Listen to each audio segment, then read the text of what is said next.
I've been wanting a wooden laptop cover since I got my laptop at the beginning of the school year, but did not want to have to pay $100 or more for a custom cover.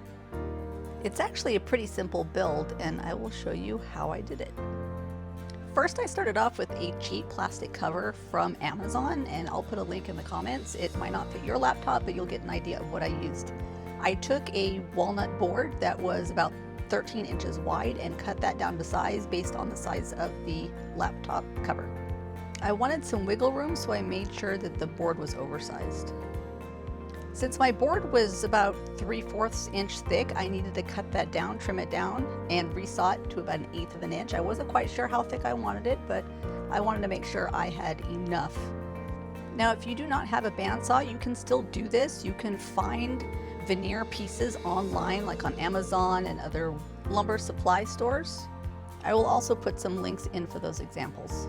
I went really slow on the bandsaw, taking my time, and was amazed at how well it came out. It was even all the way through and actually very smooth. This was a new blade, so that helped quite a bit.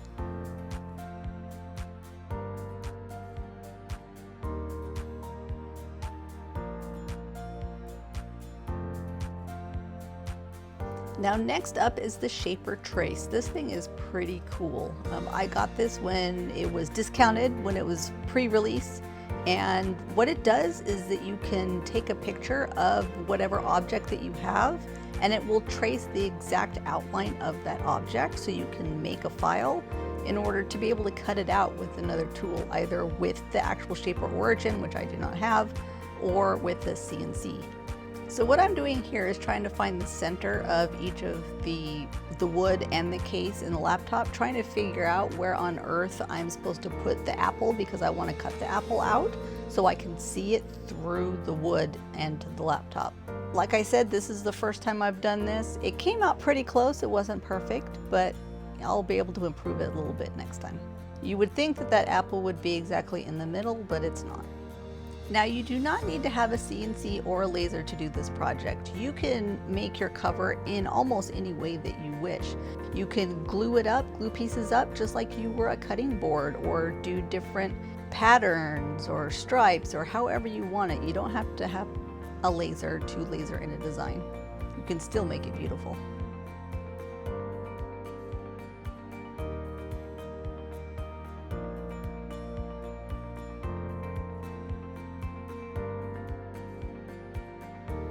Here I'm cutting in the apple, and I did it in 2 different passes. I did it with a 1/8 inch bit, and then I came back with a 30-degree V bit and finished up the edges so I can get the crisp edges on the apple.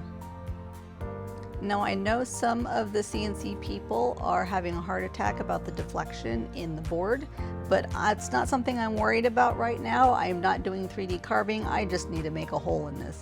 So I'm not worried about it whatsoever.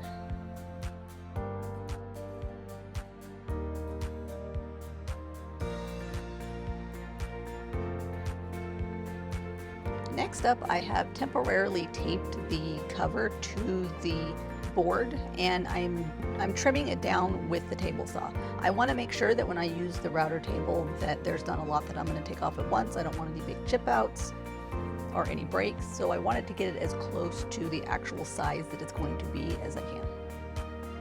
I know the bracelets. I'm not used to wearing them. I don't wear it all that often, and I totally forgot. Don't do me. Make sure you men are taking your bracelets off before you use the machinery. I will try to do better and remember. Here I am using a compression flush trim bit from Bits and Bits. It is awesome, and I don't get much tear out at all.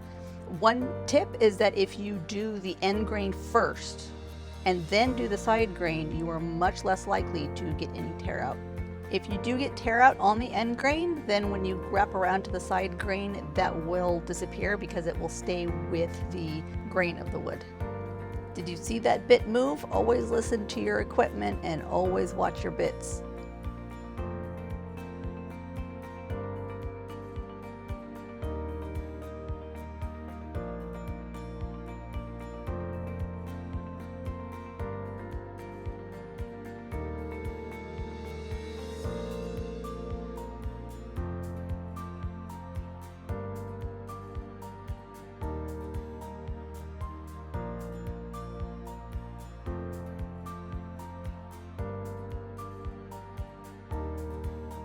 I'm changing out the flush trim bit for a 45-degree chamfer bit.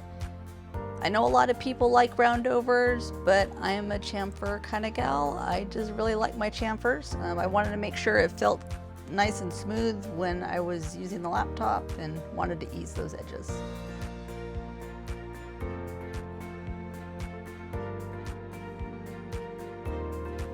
Time to fill in a couple of the holes, natural holes in the wood with some CA glue, and then time to sand.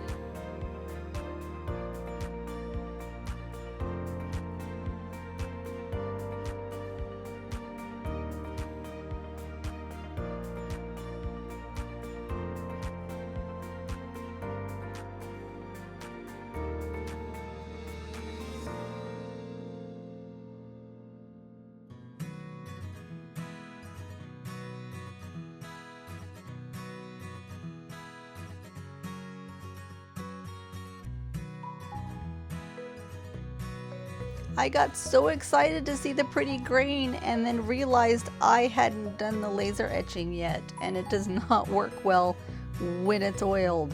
So I had to stop. Thank goodness it was fine, because most of the design won't even touch where I had oiled.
So back to sanding just a little bit. I wanted to get some of the soot off so the black marks weren't there. Even with the air assist, there was still a little bit of black marks.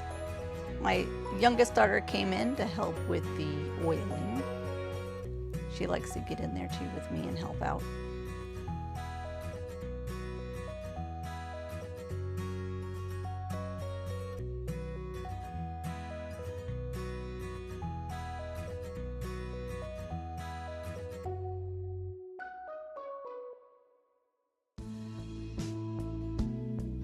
I honestly wasn't really sure how I was going to attach this to the case. I thought about epoxy, but I was worried that it would be too rigid and it would just crack and peel off eventually.